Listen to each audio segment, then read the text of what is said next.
Good evening students, कैसे हो आप सभी। होप सो आप सभी मस्त होंगे, जबरदस्त होंगे और तंदुरुस्त होंगे और पढ़ाई भी अपनी मजे से कर रहे होंगे। सो आज हम पढ़ने जा रहे हैं फोर्स एंड इट्स टाइप्स। ठीक है जी। तो फोर्स होता क्या है बेसिकली, किसी को कुछ पता है पहले से, क्लास में पहले से कुछ पढ़ा हो फोर्स क्या होता है तो बता सकता है वो। फोर्स होता क्या है? मैम फोर्स का मतलब धक्का लगाना। हाँ, सही डायरेक्शन में जा रहे हो, बिल्कुल सही सोच रहे हो। फोर्स का मतलब कुछ हद तक धक्का लगाना ही है। जैसे आप मॉर्निंग असेंबली में अपनी क्लासमेट को लगा देते हो। मैं किसी को नहीं बताऊंगी, मुझे पता है आप ऐसे करते हो। ठीक है। तो मतलब तो उसका यही है। और कुछ सोचो। नहीं पता, कोई बात नहीं। आज हम यही पढ़ेंगे फोर्स का मतलब क्या है और इसके टाइप्स पढ़ेंगे। फोर्स का मतलब है बेसिकली पुश और पुल। फोर्स का मतलब क्या है बेसिकली पुश और पुल। Wait 2 minute. फोर्स का मतलब बेसिकली क्या है पुश और पुल। ठीक है। फोर्स का मतलब क्या है बेसिकली पुश और पुल। पुश क्या होता है? पुश और पुल। ठीक है। अभी पुश क्या है और पुल क्या है ये समझ लेते हैं। व्हाट इज फोर्स आपने बता दिया, धक्का लगाना फोर्स है। और मैंने आपको बता दिया कि फोर्स का मतलब सिर्फ धक्का लगाना नहीं है। फोर्स का मतलब है या तो आप किसी को आगे की डायरेक्शन में पुश कर रहे हो या तो अपने की डायरेक्शन में पुल कर रहे हो। ठीक है। पुश और पुल का मतलब अलग अलग होता है। ये पुश और पुल का मतलब हम समझेंगे, पुश का मतलब क्या है और पुल का मतलब क्या है। ठीक है। जैसे यहाँ पे आप इस डायग्राम में समझ समझ पा रहे हो, पुश का मतलब क्या है, दोनों का मतलब मूव करना ही है। इसका मतलब है आप आगे की डायरेक्शन में मूव कर रहे हो। आप क्या कर रहे हो? आगे की डायरेक्शन में मूव कर रहे हो। और पुल का मतलब है अपनी तरफ खींच रहे हो। जैसे मॉल वगैरह में तो सभी गए होंगे, अगर नहीं गए तो आप सभी ने ये ट्रॉली से तो सभी आप खेले होंगे। डायग्राम देखो मेरी कितनी मस्त है ना। हम कितनी गंदी है, इससे तो अच्छा हम बना लेते। भैया माफ करो मुझे, ऐसी डायग्राम बना सकती हूँ मैं। ठीक है। तो इसको भी ट्रॉली बोलेंगे। ये जो ये यूज कर रहा है ना आपकी तरह, चुन्नू बोल देते हैं इसको। ठीक है। ये चुन्नू यूज कर रहा है, ये भी ट्रॉली ही है। ये क्या कर रहा है? ट्रॉली में एक रस्सी लगी होती है, इसको अपनी तरफ खींच रहा है। क्या कर रहा है? अपने को अपनी तरफ खींच रहा है। तो अपनी तरफ खींच रहा है इसका मतलब क्या है? ये पुल कर रहा है या दूसरी तरफ धक्का दे रहा है। मतलब जैसे मैं हूँ, मैं मेरे पास ये सेल है, इसको सामने की तरफ ऐसे धक्का दूं, सामने की तरफ पुश करूं तो इसका धक्का दूं, इसका मतलब क्या है? पुश। तो फोर्स का मतलब क्या है बेसिकली? पुश करना या पुल करना। क्या है फोर्स का मतलब? मेरे हिसाब से अब आपको क्लियर हो गया होगा पुश का मतलब क्या है और पुल का मतलब क्या है। ठीक है। देखो जैसे यहाँ पे लॉट ऑफ एग्जांपल्स हैं। अगर किसी को समझ नहीं भी आया तो डोंट डोंट पैनिक कि अब क्या होगा, अब समझ नहीं आया, कोई बात नहीं। देखो यहाँ पे क्लियर कर लो। पुश का मतलब क्या है? जैसे आप इसको आगे की तरफ की धक्का दे रहे हो, है ना, आगे की तरफ धक्का दे रहे हो। जैसे अभी एक और चीज बता देती हूँ। ये जो है ना, ये पूरा इसको कहते हैं इंक्लाइंड प्लेन। जैसे ये देखो, ये आपका ट्राइंगल है ना, ट्राइंगल में ये परपेंडिकुलर है, ये हमारा बेस है और ये हमारा क्या? हाइपोटेन्यूज। और ये हाइपोटेन्यूज को ही हम क्या देते हैं? इंक्लाइंड प्लेन बोल देते हैं। फिजिक्स में हम इसको इंक्लाइंड प्लेन बोल देते हैं। और ये जो हमारा फोर्स एंड इट्स टाइप्स वगैरह चैप्टर है ना, ये आपकी क्लास 8th में भी आएगा, 9th में भी आएगा और 11th क्लास में भी आएगा, ये याद रखना। अब देखो यहाँ पे भी देखो पुश और पुल की एग्जांपल्स, ताकि क्लियर हो जाए। इसका ये क्या है? ये पुल है। ओहो मैंने बता दिया ये पुल है। चलो कोई बात नहीं, ये आप बताओगे अब इसका मतलब क्या है। ये जो फुटबॉल को आगे की तरफ किक कर रहा है, मान लो ये रोहन है, आपकी आगे तरफ किक कर रहा है, इसका मतलब क्या है? फुटबॉल को आगे की तरफ किक कर रहा है, इसका मतलब क्या है? सोचो सोचो। पुल। अच्छा, जो बच्चे पुल बोल रहे हैं ना वो जोर से अपना कान खींचेंगे, बिकॉज इसका मतलब पुल नहीं है बेटा। और जो बच्चे इसको आंसर पुश दे रहे हैं, वेल डन, सही दिया आपने, आप जीत गए हैं 0.00 रुपीज। ठीक है जी। तो इसका मतलब क्या है बेसिकली? इसका मतलब पुल ही है। नहीं पुल नहीं, अब मैम आपने गलत बोल दिया, अरे गलती से बोला गया मेरे से। इसका मतलब पुश है। ठीक है जी, इसका मतलब क्या है? पुश है। अब इसका मतलब क्या है? पुल या पुश? बताओ। ऐसे खींचना, सोचो। इसका मतलब पुल है। अगर ऐसे बंद कर रही होती दरवाजा तो पुश होता। ठीक है जी। अब मेरे हिसाब से पुश और पुल में कोई कंफ्यूजन नहीं रही होगी। ठीक है। एक तो पुश और पुल क्लियर हो गया। एक आपको ये भी आएगा, क्वेश्चंस डिस्कस कर लेते थोड़े, कि फोर्स, आपको क्वेश्चन आ सकता है फोर्स क्या है। पेपर में आपको क्वेश्चन आ सकता है व्हाट इज फोर्स। और दूसरा आपको क्वेश्चन आ सकता है फोर्स की यूनिट क्या है। यूनिट का मतलब है आप फोर्स को किस में मेजर करते हो। जैसे आप पानी को किस में मेजर करते हो, दूध को किस में मेजर करते हो, ऑयल को किस में मेजर करते हो? चलो यही बता दो मुझे। पानी को किस में मेजर करते हो? वाटर। वाटर का एब्रीविएशन यही होता है ना। दूध को किस में मेजर करते हो? मिल्क को।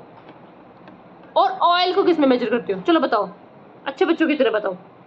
मैम पानी को हम करते हैं केजी में, मिल्क को भी हम करते हैं केजी में, और ऑयल को हम करते हैं लीटर में। जो बच्चे इसका आंसर ये दे रहे हैं ना, वो बिल्कुल गलत है, बिकॉज इसका आंसर ये गलत है। केजी, केजी गलत है, ये भी केजी गलत है। Only one is correct. क्यों? हम जो भी लीटर वाली चीजें होती है ना, जितने भी लीटर वाली चीजें होती है, उनको सभी को हम किस में मेजर करते हैं? लीटर में। मतलब जितनी भी लिक्विड चीजें होती हैं, ऐसे याद रख सकते हो, L C liquid, L C litre. जितनी भी लिक्विड वाली चीजें होती हैं उनको सभी हम लीटर में मेजर करते हैं। अब पर मैम हमारी मम्मा तो बोलते हैं हम 1 केजी दूध लेते हैं। देखो वो गलत बोलते हैं। जब भी आज से आपकी मम्मा लोग बोलेंगे ना हम 1 केजी दूध लेते हैं, 2 केजी दूध लेते हैं, आपने बोला नहीं, मैम ने हमें बताया 1 केजी दूध नहीं होता, 1 लीटर दूध होता है। ठीक है, तो आज से आप उनको करेक्ट करोगे। तो ये क्लियर हो गया। उसी तरह फोर्स के यूनिट क्या होते हैं? फोर्स के यूनिट पता क्या होते हैं? फोर्स के यूनिट होते हैं, फोर्स के यूनिट होते हैं न्यूटन। फोर्स की यूनिट क्या है? न्यूटन। ये स्पेलिंग है न्यूटन के, ध्यान रखना। और इसको कैपिटल एन से लिखेंगे। इससे कैपिटल एन, ये एन लिखा है मैंने, अगर समझ नहीं है मैं फिर से लिख देती हूँ, कोई बात नहीं। Write down here N. ठीक है, एन। फोर्स की यूनिट क्या है? न्यूटन। अब हुआ क्या था कि आइजैक न्यूटन थे जिन्होंने फोर्स को डिफाइन किया। फोर्स वगैरह, उसके लॉज वगैरह भी दिए। लॉज वगैरह आपके क्लास 9th में मोस्ट प्रोबेबली बता देते हैं, बट कई बता देते हैं, जैसे सीबीएसई बोर्ड वगैरह, स्टेट बोर्ड वगैरह नहीं बताता। सीबीएसई बोर्ड में, आईसीएसई बोर्ड में बता देते हैं, कुछ टीचर्स नहीं बताते, बट मैं आपको करवा दूंगी लॉज। और 11th में तो पढ़ने ही पड़ेंगे, चाहे वो स्टेट हो चाहे वो सेंटर हो, सभी को पढ़ने पड़ेंगे। ठीक है, तो लॉज वगैरह ये सब कुछ किसने दिया था? आइजैक न्यूटन ने दिया था। ठीक है, तो मैम तो आइजैक न्यूटन ने दिया था इसलिए इनका नाम एन से पड़ा। जी, आइजैक न्यूटन ने दिया था इसलिए इसकी एब्रिविएशन कैपिटल एन से। जैसे मान लो, अगर आप मान लो कोई इन्वेंशन करोगे तो आपके नाम से ही पड़ेगी वो इन्वेंशन। ठीक है, करो करो, तुम भी कोई इन्वेंशन करो, सोचो सोचो। अब व्हाट इज स्पीड? स्पीड क्यों आ गया यहाँ पे? स्पीड का मतलब है कि फोर्स जो है, जैसे हम फोर्स लगाया, ये फिर से सेल आ गया, वही ये सेल है, ये सरफेस है कोई, और ये सरफेस पर रेस्ट में है। अब रेस्ट का मतलब क्या है? पहले रेस्ट का मतलब समझ लेते हैं। रेस्ट का मतलब है जब कोई भी बॉडी टाइम के साथ अपनी पोजीशन चेंज नहीं कर रही। क्या बोला मैम? क्या बोला? फिर से रुक जाओ। रेस्ट का मतलब क्या है? रुक जाओ, यहाँ पे इस वाली स्लाइड पे समझा देती हूँ। रेस्ट का मतलब क्या है बेसिकली। देखो यहाँ पे लिखा मैंने रेस्ट, और यहाँ पे लिखा मैंने मोशन। ठीक है, जब आप टाइम के साथ अपनी पोजीशन चेंज नहीं कर रहे। पी से क्या है? पोजीशन। पी फॉर क्या है? पोजीशन। जब आप टाइम के साथ अपनी पोजीशन चेंज नहीं कर रहे, इसका मतलब आप क्या? रेस्ट में हो। जैसे आप मेरी वीडियो देख रहे हो, आप वीडियो कैसे देख रहे हो? बैठ के, कोई क्या पता खड़े होके देख रहा हो, और क्या पता कोई बस में ट्रैवल करता देख रहा हो। ठीक है, अगर बस में ट्रैवल करते देख रहे हो तो बैठ के देख रहे हो, मैम खड़े होकर भी देख सकते हैं, अरे जैसे भी देख रहे हो। मान लो एक जगह पर रेस्ट में देख रहे हो टाइम के साथ। मान लो आज 6 बजे, अभी 6 बजे, 6:15 होंगे, 10, 5, 4, जितने भी मिनट होंगे आगे बढ़ते जाएगा, टाइम बढ़ता जाएगा। टाइम के साथ अपनी पोजीशन आप चेंज नहीं कर रहे, जहां हो वहीं हो। तो आप क्या हो? आप किस पोजीशन में हो? आप स्टेशनरी हो। स्टेशनरी को ही क्या बोलेंगे? रेस्ट बोलेंगे। पर जब आप टाइम के साथ अपनी पोजीशन को चेंज कर रहे हो, अभी क्या हो? अभी मान लो 6:05 हुए, तो 6:05 10 सेकंड बाद आप क्या हो पे? सेकंड का भी फर्क पड़ेगा। मान लो 6:06 बाद, 6 मिनट में आप क्या हो? यहाँ थे, थोड़ी देर बाद यहाँ हो गए, थोड़ी देर बाद यहाँ हो गए। जैसे फॉर एग्जाम्पल अपनी आंखें बंद करो 5 मिनट के लिए, नहीं कुछ सेकंड के लिए अपनी आंखें बंद करो। आंखें बंद की, अब देखो मैं कहाँ हूँ, मैंने अपनी पोजीशन चेंज की, आंखें खोलो, यहाँ हो गई। तो जब टाइम के साथ मैं अपनी पोजीशन चेंज कर रही हूँ तो मैं कहाँ पे थी? ऐसे यहाँ पे हुई, मोशन में। जब टाइम के साथ पोजीशन चेंज नहीं की तो वो क्या थी? रेस्ट में। तो यहाँ से क्लियर है फंडामेंटल रेस्ट और मोशन का।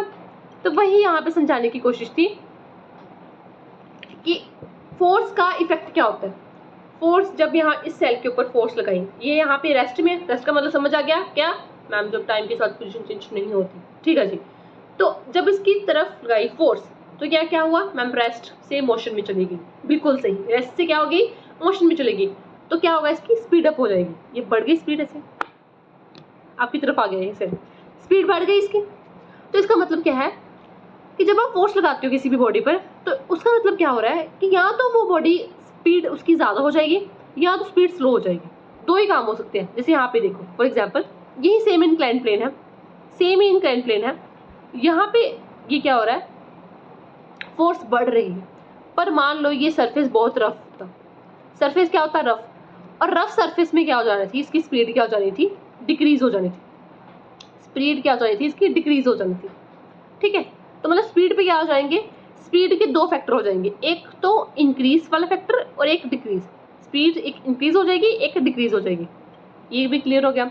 दूसरा हो जाएगा डायरेक्शन, कि फोर्स के साथ डायरेक्शन भी चेंज हो रही है। अब सोचो डायरेक्शन कैसे चेंज होगी, थोड़ा तुम भी दिमाग लगाओ, सोचो सोचो, एक्सरसाइज करो दिमाग की, सोचना भी एक एक्सरसाइज है भाई, सोचो। देखो मैं ही बता देती हूँ, फोर्स जब लगा रहे हैं तो डायरेक्शन जैसे, हाँ बहुत सही सोच रहे हो कि फुटबॉल जैसे फुटबॉल खेल रहे हो, फुटबॉल में फुटबॉल रेस्ट में था, किक लगाई, मोशन में आ गया, स्पीड चेंज हुई, ठीक है, फर्स्ट फैक्टर स्पीड चेंज हुई, सेकंड फैक्टर सीधा जा रहा था, दूसरी डायरेक्शन में फोर्स लगाई, डायरेक्शन चेंज होगी, ठीक है।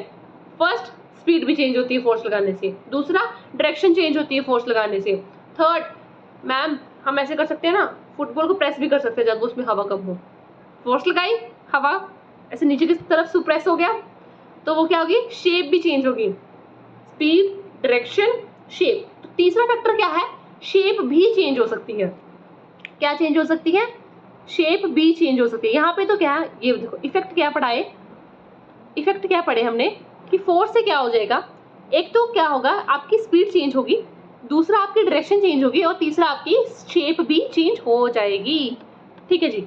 तो ये आपने पढ़े इफेक्ट। उसके बाद हम पढ़ेंगे टाइप्स ऑफ फोर्सेस, क्या पढ़ेंगे, टाइप ऑफ फोर्सेस। तो टाइप ऑफ फोर्सेस में क्या आ जाएगा, हमारे पास दो टाइप की फोर्सेस होती हैं। सबसे पहले हम यहाँ पे लिखेंगे फोर्स,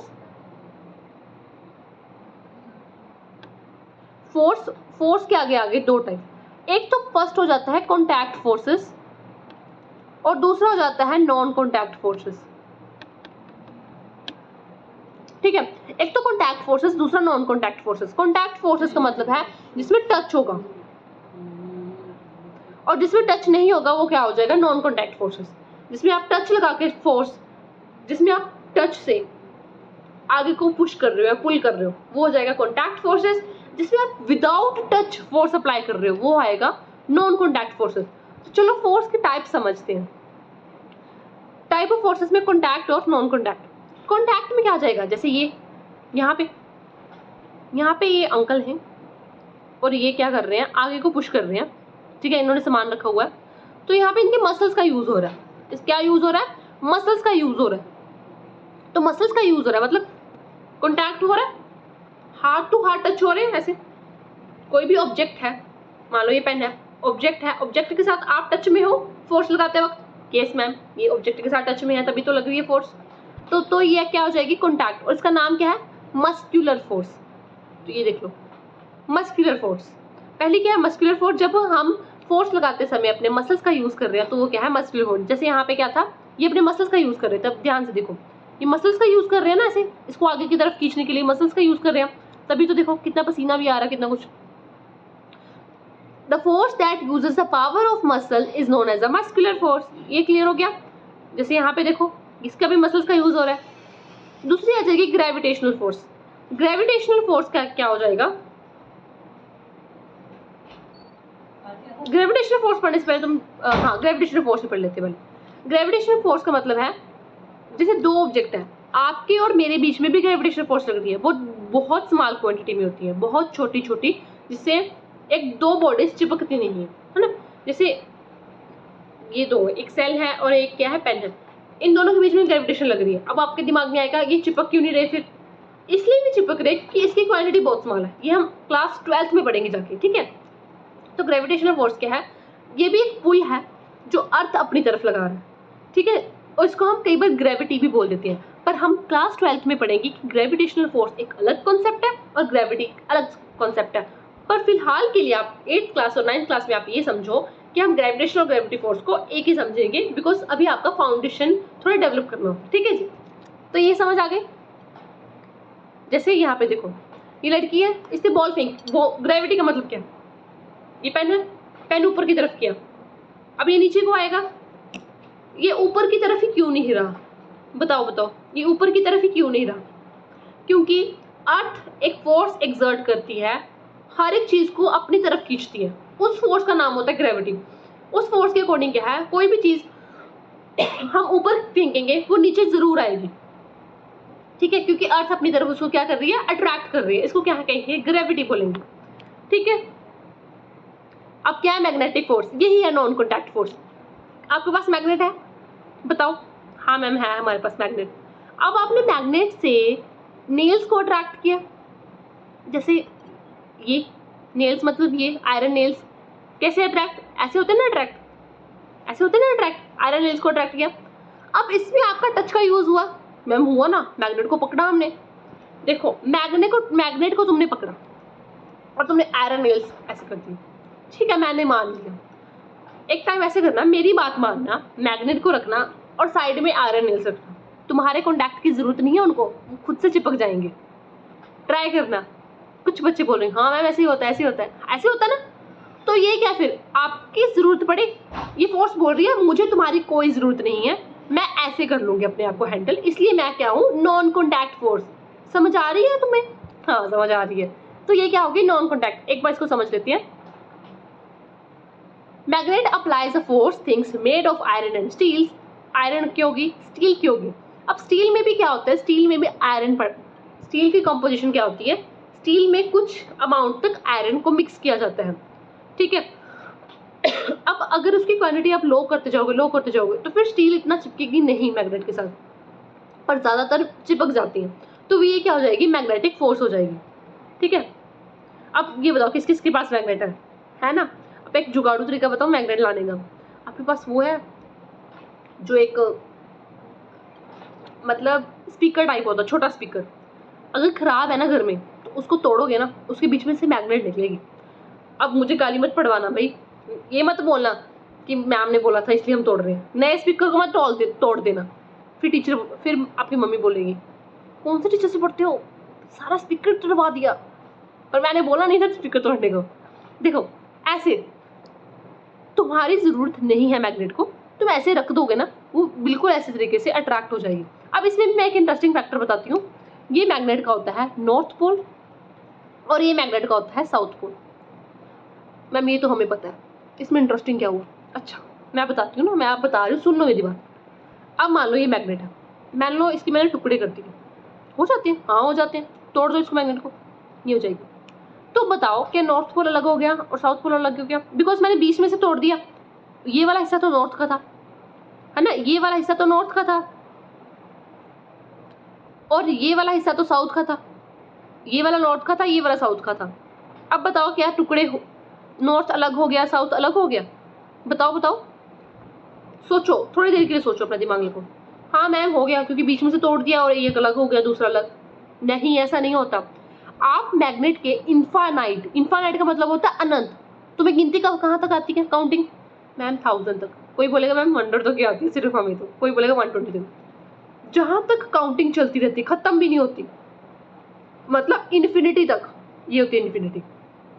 इतने टुकड़े भी कर दोगे ना, इतने हो जाएंगे, मान लो छोटे छोटे भी कर दोगे, तब भी नॉर्थ और साउथ पोल सेपरेट नहीं होंगे। क्वेश्चन आ सकता है आपको एमसीक्यू में कि नॉर्थ पोल और साउथ पोल सेपरेट हो सकते हैं, नहीं हो सकते। ये कंपटीशन में भी आ सकता है कि नॉर्थ पोल और साउथ पोल, और कंपटीशन में इससे भी एक्स्ट्रा लेवल का डालते हैं कि इसकी फील्ड हम, फिर वही कॉन्सेप्ट फील्ड हम नेक्स्ट क्लासेस में पढ़ते हैं 11th 12th में, तो वहां में आएगा, यहाँ पे डिस्कस नहीं करेंगे। अब देखो मैग्नेट क्या पेपर को करेगा, पेपर प्लास्टिक को नहीं, मैग्नेट आयरन या स्टील को भी क्यों किया, क्योंकि स्टील में आयरन है, स्टील में आयरन पड़ा हुआ है, स्टील के बीच में आयरन नहीं है। स्टील जब बना था ना तो आयरन भी था उसमें, आयरन था, कॉपर था, कार्बन था कुछ अमाउंट में, कुछ ऐसे कंपोजिशन होते हैं। ठीक है, तो इनको प्लस करके फिर जाके स्टील बना, ठीक है। तो उस आयरन के कारण ही वो क्या हो रहा है, मैग्नेट के साथ चिपक रहा है। इसमें तो आयरन नहीं है, इसके कारण यहाँ पे क्या चिपक नहीं रहा। ये हो गया। तुम ट्राई करके देख लेना, चिपकेगा ही नहीं, बिल्कुल नहीं चिपकेगा, ठीक है। ट्राई करके देख लेना। मैग्नेटिक फोर्स स्टील के साथ पुश हो रही है। अब आ जाओ फ्रिक्शन फोर्स। अब ये फ्रिक्शन फोर्स ही समझा रहा है। फ्रिक्शन फोर्स क्या होती है? फ्रिक्शन फोर्स कॉन्टैक्ट फोर्स है या नॉन कॉन्टैक्ट? ये कॉन्टैक्ट फोर्स है फ्रिक्शन फोर्स। इसमें कॉन्टैक्ट की जरूरत पड़ रही है। कॉन्टैक्ट किसके साथ हो रहा है मैम? हमारे कार के स्टीयरिंग के साथ हो रहा है कॉन्टैक्ट। नहीं भाई, ऐसा कुछ नहीं है। ये सरफेस बनाया मैंने, ये बनाया मैंने सरफेस, ठीक है। और ये बनाई मैंने कार। कार किस कलर की बनाओ बताओ? पिंक, गर्ल्स का फेवरेट पिंक ठीक है। और कार की ड्राइंग कितनी अच्छी होगी ना मैम। ये टेम्पो है, ये कार, ये बस है, ये कार? भाई ये कार है, ठीक है। और कार के आगे ऐसे कुछ लगा हुआ है। कितनी अच्छी कार है मैम। ये लग तो नहीं रही कार, मान लो कार है, ठीक है। ये कार अब होगा क्या? आप इसकी तरफ फोर्स आगे को जा रही है। फोर्स क्या हो रही है? आगे को जा रही है। फोर्स क्या है? आगे को जा रही है। या जब आप कार चलाते हो तो आगे को जाते हो ना, फोर्स आगे को लग रही होती है। तो फ्रिक्शन कहाँ लगेगी बताओ? फ्रिक्शन जस्ट इसके ऑपोजिट लगेगी। इसके ऑपोजिट क्या लगेगी? यहाँ पे क्या लग रही है? फोर्स लग रही है, और यहाँ पे इसकी ऑपोजिट फ्रिक्शन लग रही है। और पॉइंट टू बी नोटेड, ये बन सकता है आपका 1 मार्क्स क्वेश्चन। 1 मार्क क्वेश्चन मतलब एमसीक्यू बन सकता है कि फोर्स और फ्रिक्शन क्या एक दूसरे के ऑपोजिट होती हैं? यस। अगर फोर्स इधर है तो फ्रिक्शन पक्का उसकी दूसरी साइड होगी। अगर फोर्स इधर है तो फ्रिक्शन उसकी दूसरी साइड होगी, ठीक है। ये याद रखना, ठीक है। ये समझ आ गया मेरे अकॉर्डिंग तो आप, ठीक है, ओके। तो यहाँ पे क्या हो गया? स्लो कर दी कार क्योंकि गड्ढे आ गए। हम आगे पढ़ेंगे कैसे होता है। फोर्स क्या है? फोर्स, फ्रिक्शन क्या है? फोर्स है दो कॉन्टैक्ट सरफेस के बीच में। जैसे यहाँ पे देखो, ये बनाई थी इसने, कितनी अच्छी कार बनाई, और ये मोशन में थी। और ये फ्रिक्शन क्या आप देखो आपके सामने है, मैं जूम आउट करके बताऊँ। फ्रिक्शन क्या है? ऑपोजिट है। फ्रिक्शन ऑपोजिट है ना, बिल्कुल सही। फ्रिक्शन क्या है? ऑपोजिट है। तो नेक्स्ट देखो, फ्रिक्शन भी हो गया। सरफेस क्या हो गया? सरफेस का मतलब है टॉप और outer part of the something, मतलब उसको ऊपर वाला पार्ट और उसको नीचे वाला पार्ट, इसको कहते हैं सरफेस। जैसे ये सरफेस है। सरफेस भी मेरे हिसाब से आपको क्लियर हो गया। ये रैंप वगैरह ये अपने सिलेबस में नहीं है। अच्छा, फ्रिक्शन की अभी बेस्ट चीजें, डिसएडवांटेज ऑफ फ्रिक्शन और एडवांटेजेस। देखो फ्रिक्शन क्या करती है, किसी भी, देखो अगर आपको आगे को है फोर्स तो फ्रिक्शन पीछे को है। इसका मतलब आपको चलने के लिए रोक रही है, चलने के लिए रोक रही है। अब जैसे मैं स्टाइलस के साथ, स्टाइलस एक पेन होता है, उसके साथ मैं लिख रही हूँ, यहाँ पे लिख रही हूँ ना उसके साथ यहाँ पे, तो ये मुझे लिखने में भी मदद कर रही है फ्रिक्शन। फर्स्ट क्या है, फर्स्ट पॉइंट क्या हो जाएगा, ये मुझे क्या कर रही है, ये मुझे राइट डाउन करने में, फर्स्ट पॉइंट लिखी हूँ मैं यहाँ पे, ये मुझे क्या कर रही है, राइट डाउन करने में मदद कर रही है। रुक जाओ,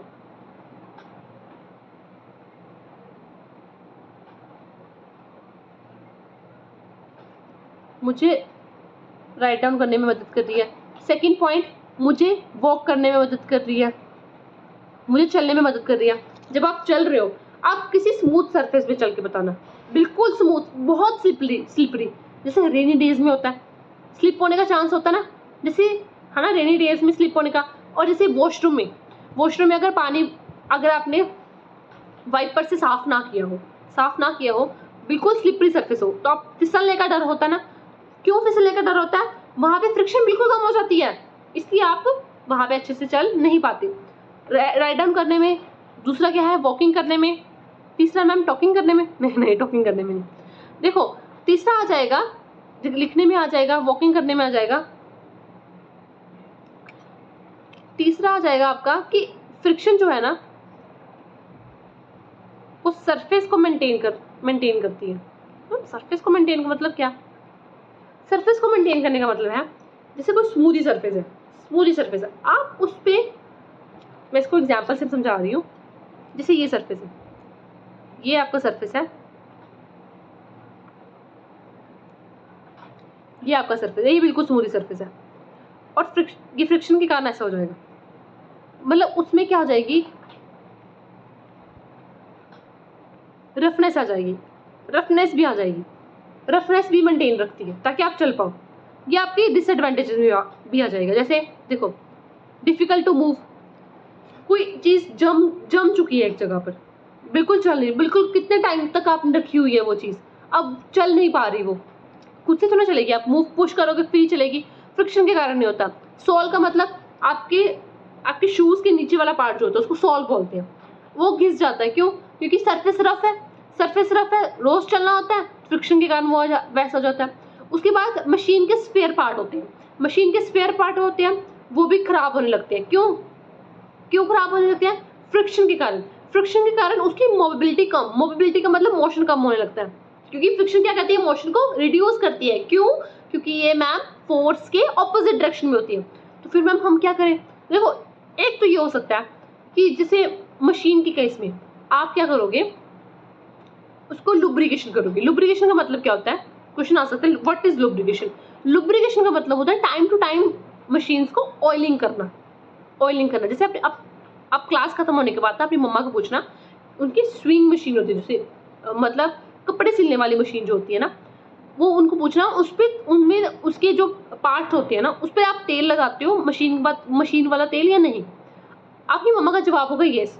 फॉर एग्जाम्पल, आपके दरवाजे जो होते हैं, आपके दरवाजों में भी तेल लगता है, नहीं तो आवाज आने लगती है, वो हो गया। तीसरा एग्जाम्पल हो गया, आपके जो होते हैं ना मोटरसाइकिल वगैरह, है ना, बाइक वगैरह में भी ये ऑयल पड़ता है, ठीक है? तो वो भी आप पूछना अपने पापा से कि ऐसा ऑयल पड़ता है या नहीं पापा, या मैम ऐसे बोल रहे थे, ठीक है? वो भी आपके पापा बोलेंगे हाँ ऐसा होता है। तो ये सभी फ्रिक्शन के कारण होता है, वो फ्रिक्शन को कम करने के लिए ऑयलिंग करते हैं सभी, ठीक है? तो याद रखना पड़ेगा आपको। रिड्यूस करने के लिए फ्रिक्शन, देखो वही मैंने बताया ना, ऑयल यूज करते हैं। जैसे ये किसका पार्ट है? ये बाइक का है, और बाइक में ये चेन सेट है, ये चेन सेट है ना, और यहाँ पे क्या किया जाएगा, चेन सेट में क्या हो जाए, चेन सेट रोज चलना, रोज मूव करेगा चेन सेट, और जब रोज मूव करेगा तो फ्रिक्शन तो ऑटोमेटिकली डेवलप होगी, और जब हाई क्वालिटी ऑफ फ्रिक्शन होगी तो उस हाई क्वालिटी ऑफ फ्रिक्शन को रिड्यूस करने के लिए आप क्या करोगे? ऑयलिंग करोगे। मतलब ये समझो, मोशन का दुश्मन फ्रिक्शन, और फ्रिक्शन का दुश्मन ऑयल, ठीक है? दुश्मन का दुश्मन दोस्त, पक्के वाले दोस्त, जैसे आप क्लास में होते हो। तो व्हाट टाइप ऑफ फोर्सेस, ये हमने सब पढ़ लिए, इसकी रिवीजन करने का टाइम आ गया। एक पढ़ा हमने ग्रेविटेशनल फोर्स, ये हमने ग्रेविटेशन पढ़ा। ये क्या मैम ग्रेविटेशन, ये पढ़ा तो पढ़ा नहीं हमने, यही पढ़ा कि कोई चीज ऊपर को जा रही है वो ऑटोमेटिकली नीचे को आएगी ड्यू टू यस ग्रेविटी। ये पढ़ा पुश और पुल की एग्जाम्पल, और इसमें मस्कुलर आ जाएगा। ये दोनों क्या है? मस्कुलर की एग्जाम्पल। और ये क्या है? मैग्नेटिक। और इसमें एक और एग्जाम्पल याद रख लो, इलेक्ट्रोस्टैटिक, वो हमने बात नहीं की। इलेक्ट्रोस्टैटिक मैं लिखवा देती हूँ यहाँ पे, इलेक्ट्रोस्टैटिक फोर्स लिख लेना तुम, इलेक्ट्रोस्टैटिक फोर्स। स्टैटिक का मतलब क्या है मैम? स्टैटिक का मतलब होता है रेस्ट। स्टैटिक का मतलब क्या होता है? रेस्ट। और इलेक्ट्रो का मतलब क्या होगा? इलेक्ट्रॉन्स, मतलब इलेक्ट्रॉन्स एट रेस्ट। अब घर पे एक एक्सपेरिमेंट करना, एक पेन लेना, अगर किसी ने अपने बालों को तेल लगाया ना तो उसके केस में नहीं हो पाएगा। अगर किसी के ड्राई बाल है, जैसे अभी मैंने भी तेल लगाया हुआ है, मैंने भी ऑयलिंग की हुई है, तो मैं भी नहीं कर पाऊंगी। पर किसी ने मान लो क्या किया हुआ है, ऑयलिंग नहीं की हुई, किसी के ड्राई बाल हैं, तो फिर क्या करेंगे? ऐसे आप रब करोगे अपने बालों में, ऐसे इसको पेन को करोगे, पेन को ऐसे ऐसे रब करोगे, और नीचे सरफेस मैंने क्या बताया था, सरफेस क्या होता है? ऊपर और नीचे वाला पार्ट, पूरी नीचे वाली सरफेस का, उसमें ऐसे ऐसे ऐसे करोगे, मानो सरफेस है ना, और देखोगे आपने देखना है क्या हुआ। तो आप क्या पाओगे, जैसे ये पेन है ना, पेन की ये वाले डायरेक्शंस में क्या होगा, आपको छोटे छोटे पार्टिकल्स दिखेंगे, बिल्कुल छोटे छोटे। ये क्यों दिखेंगे? ये चिपके क्यों? इस कॉन्टैक्ट के कारण चिपके या नॉन? बिल्कुल नॉन कॉन्टैक्ट के कारण चिपके। इसलिए चिपके क्योंकि स्टैटिक चार्ज डेवलप हुआ है यहाँ पे। क्या हुआ? Static charge. और इसका भी हम बिल्कुल डेप्थ में एनालिसिस करेंगे, नेक्स्ट क्लासेस में पढ़ते हैं हम इसका, ठीक है? फिलहाल तो मैं इंट्रोडक्शन ही दे रही हूँ हमें क्या होता है क्या नहीं, ठीक है? ये हो गया हमारा। Next forces all around us, ये सब हमने पढ़ लिया। अब नेक्स्ट चैप्टर है वर्क, जो हम क्या करेंगे, कल डिस्कस करेंगे। ये आज का चैप्टर हमारा हो गया फिनिश फोर्स। अब इसका क्विक रिकैप, फटाफट से रिकैप कर लेते हैं। हमने क्या पढ़ा, फोर्स पढ़ा, हमने क्या पढ़ा, पुश पुल पढ़ा, हमने क्या पढ़ा मैम, अपने इंक्लाइंड प्लेन भी पढ़ाया, यस इंक्लाइंड प्लेन भी पढ़ाया। और क्या पढ़ा मैम, आपने टाइप्स पढ़ाए। टाइप्स में क्या था मैम, एक कॉन्टैक्ट था और एक नॉन कॉन्टैक्ट फोर्स था। कॉन्टैक्ट में क्या था मैम, जहाँ पे ना टच होता था, और नॉन कॉन्टैक्ट यहाँ पे टच नहीं है। ठीक है, ये हम सब ने पढ़ा। अब इसमें क्वेश्चंस कैसे आ सकते हैं, उसके सारे टाइप्स पढ़े। क्वेश्चन आ सकता है what is force, what is force, force पढ़ा। क्वेश्चन आ सकता है व्हाट इज फोर्स, फोर्स की यूनिट क्या है, ये क्वेश्चन हो सकता है। मैं लिखवा ही देती हूँ तुम्हें। क्वेश्चन आ सकता है पहला what is force, what is force, उसके बाद फोर्स की यूनिट पूछेगा। दूसरा टाइप ऑफ फोर्स, तीसरा टाइप ऑफ फोर्स, और उसके बाद फ्रिक्शन के एडवांटेजेस एंड डिसएडवांटेजेस, एडवांटेजेस और डिसएडवांटेजेस पूछ लेगा। और क्या पूछ लेगा, और ये पूछ सकते हैं फ्रिक्शन के एडवांटेजेस और डिसएडवांटेजेस, और ये पूछ सकते हैं कि how to remove friction, how to remove नहीं, हाउ टू रिड्यूस फ्रिक्शन, आप रिड्यूस कैसे कर सकते हो फ्रिक्शन को, ये सब चीजें पूछ लेगा। ठीक है, होप सो आपने लेक्चर को एंजॉय किया होगा। Stay connected, stay safe, bye.